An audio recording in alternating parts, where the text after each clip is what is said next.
Atong topic karon, bringing light and renewal amid today's struggles. Taas sa pula ni Pader, rediscovering the power of prayer and hope in different times with Mary. Ay sambingay. First topic na to, first point is Mary, star of hope, guiding light in the darkness. Ngano magnaay Maria? Actually ako ang ginupili ani. Isod na ko si Mary kay tuwa ko sa bakan sa inahan. Inahan sa Dios to you to. Of course, ko ako ni isod ba? Star of hope. Unsa man ni siya? A title rooted in Christian tradition. So, kung maingon ka mga igsoon, kung Mary, Star of Hope, Mary, usahay, daghan ka ay mga igsoon na to nga, ma-confuse o mga ka ng igsoon na to, speakas kural ba? Ano man ang Katoliko, nga sige man yun mo unang dahig o ampo sa inyong Maria. Tinoda, nagdahig o nag-atog yung ihalaran si Maria. Yes, unya, si Maria na mas labaw ini kaysa atong Ginoo. Di ba yan? We honor Mary. No? Klaro na siya. Mary always points to Christ. Dili pwede si Maria, nga dito na lang taka Maria. Yes, wala dili na sayon ko, mag-ampo tang Maria. Don't misquote me. Si Maria, siya ang gateway. Siya ang gitawag siya o usa siya ka si Maria always points to Christ in John 2:5, and she shines in darkness like a guiding star. Giya siya. Si Mary, he or she is not the source of hope, but the signpost. Pusti siya nga nagtudlo dito sa iyang anak. So kani atong gibuhat kisay may nagdevotion ni Mary. Halos tanan nato. Mga debotong Maria, nag-ampo ka, nagrosaryo ka, tanan nga imong gipangbuhat, pero it should lead us to get closer to God. Dili lang taka Maria tama niya. Mao nay kasagaran kuan ka ng ma-misinterpret sa atong igsuon labi na magrosaryo ta magbalik-balik. Mao nay ngano si Maria ang na-focus ninyo. Si Maria mga igsuon bisan pag-ulsaon nila dili yun tama sayop nga kung mag-ampo tay paagi ni Maria. Mao nang giingon nga in Jesus through Mary. Mas duol-duol kung dali kita madunggan sa ito mga pag-ampo. Ingon pa sa komedya, kung ang Waze, kasi tigamit og Waze diri ka na sa sakyanan. Or Google Map or kanang sana. Kung kana usahay, sayok ba yung direksyon nga itudlo niya? Mo gamit mo, simang nagkalit. Pero si Maria, mangayot ang direksyon, di yun masipyan. Mga igsoon, mangutanan ko ninyo, unsa man karon ang atong struggles kinabuhi. Dagan kay tagpangitabo, natural calamities. Usa gitong nahitabo magulang, linog 6.9 magnitude. Asa mo ato? Balay, naunsa man mo pagkalinog, gabi man tong dako alas 10. Naunsa man mo? Nato ko niya man nakamata ka. Wa ka mahog. Unsa may uban nga, unsa mga experiences ninyo nga nalisang mo? Gawa sa linog, baha, unsa pa tong typhoon, bansos, hindi naman taundangan ani. Kamu nakasabot pa mo sa kalibutan ron. Lisod sa to, no? Lisod ang dagan sa kinabuhi. Samot na sulod sa pamilya. Samot na ang mga batanon karon, nagkasabot ang mga batanon ron.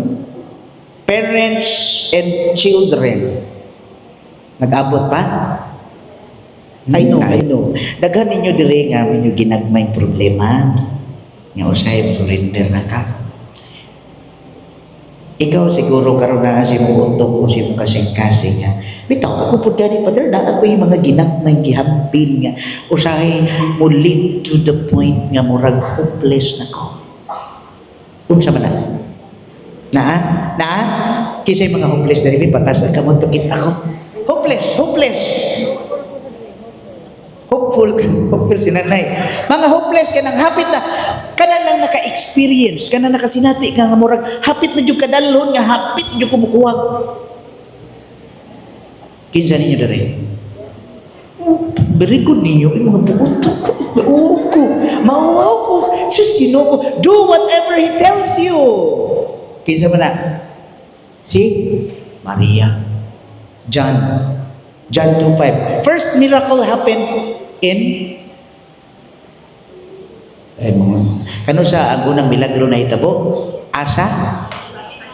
Miracle at the wedding at Cana. Kinsa may ni-intervene dito? Of course, si Maria. Kinsa man itong gikasal dito nga, uy, wala na tay bino, nahuta na ta. Duol dayo ni Maria. Diretso kang Maria. Do whatever He tells you. Mas dali. Murag shortcut ba? So mga igsoon, kung hopeless ka sa Maria, number 1, arita, kung ngayon kang na-discourage, panahon karon daghan kayo mga igsoon na to, katubitang bagong baha. Pasalamatan, wa man ta nagpasalamat nga wa ta napil niya, sila rin na-apil, pero daghan kayo igsuon na to karon nga wa naibay.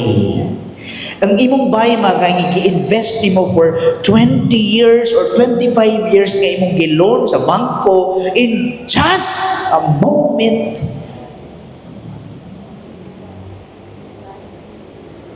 Imong sakyanan nga perting baguha nga disud kaayo, ibi masinaw pirmi matag adlaw. Unsa man? Hay naman. Nangaanod nagpatong-patong. Ikaw, unsa man sa imo? Unsa ay mong gihutdan sa imong kusog o imong gi-invest for yourself nga awag ta. Sakit. Usay relasyon. Lisod tanaw na to na mga igsoon no. So arita, unsay mga hinungdan arita sa personal life? First, constant fatigue or burnout. Kinsa ninyo gikapoy na? Personal ha? Personal sa imong kaugaling. Feeling tired every day without rest or support. Gipangkapoy mga bata. Kapoy na mo eskwela no? Failures. Balik-balik nga